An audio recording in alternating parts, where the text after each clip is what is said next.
único que quiero es irme a mi país y no volver más. We might have a runaway 90-day bride on our hands. Clayton and Anali's wedding might be more of an I don't than I do at this point, and they're not the only 90-day fiancé couple this season to have their wedding hang in the balance. Estás asustándome ahora. It is scary, Clayton, so let's get into it. Season 10, episode 16 of 90 Day Fiancé. I'm Anna Rumor, and this is Pop Culture Social Call. Clayton and Anali might be just hours away from their wedding, but Anali's confession that there was in fact a stripper at the bachelorette party Clayton's sister threw for her sparked a whole mess that might mean no one's walking down that aisle. There she goes again. Clayton had previously told Anali he didn't want strippers at her party, but his whole freakout about this is definitely backfiring on him.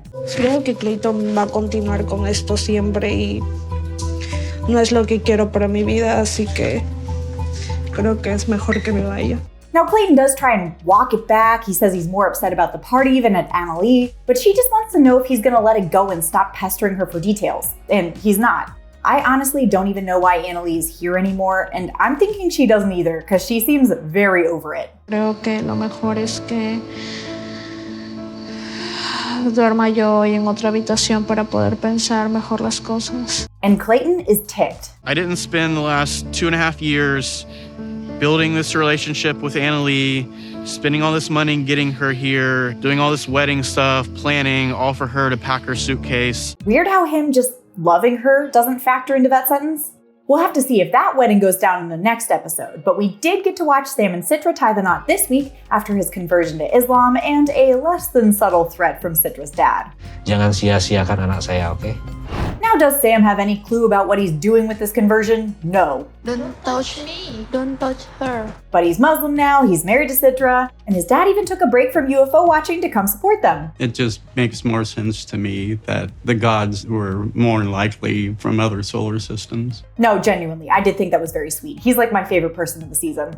I know that he loves Citra, and he seems to be happy, and that's all a parent can want. Now, I can't wait to see their secular wedding go down next week. That is, if Sam didn't screw it up. Hey, do you know anyone who officiates weddings? Now, speaking of screwed up weddings, Ashley's getting ready to throw hands with a tropical storm after learning that her Florida beach ceremony may or may not have been planned for smack dab in the middle of hurricane season. You have to understand when you're on the beach, you're possibly putting your people in a really serious situation. With no plan B and no postponement possible due to the 90 days, how are Ashley and Manuel gonna deal with this potential curveball from Mother Nature? My world will implode on itself.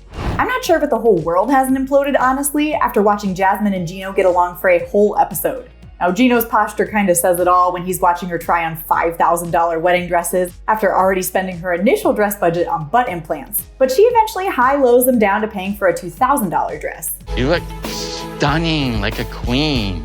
Also, Jasmine makes up with Gino's family? Truly shocking stuff. I know that you guys are super important for Gino.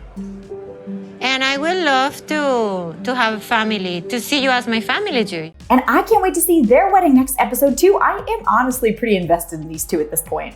You know who I'm not invested in though? Sophie and Rob. For some reason, Sophie goes back to make things right with Rob even after he was up till 4 a.m. posting dumb emo quotes on Facebook. And he's not sorry at all.